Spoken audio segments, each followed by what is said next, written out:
Представительство Министерства труда, миграции и занятости населения Таджикистана в России распространило рекомендации для таджикских трудовых мигрантов, находящихся на территории РФ. В частности, гражданам Таджикистана рекомендовано ухаживать за своими бородами и усами, чтобы не напугать россиян. Если у вас борода и усы согласно законам шариата, то каждый день чистить их. Сделайте так, чтобы не напугать окружающих, говорится в рекомендациях.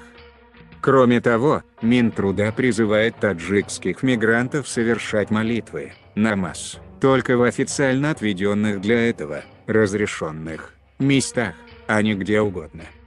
Трудовым мигрантам также рекомендовано после работы посещать библиотеки, театры, музеи, изучать и уважать культуру, историю, язык русского народа, а по мере возможности поступить заочно в вузы России.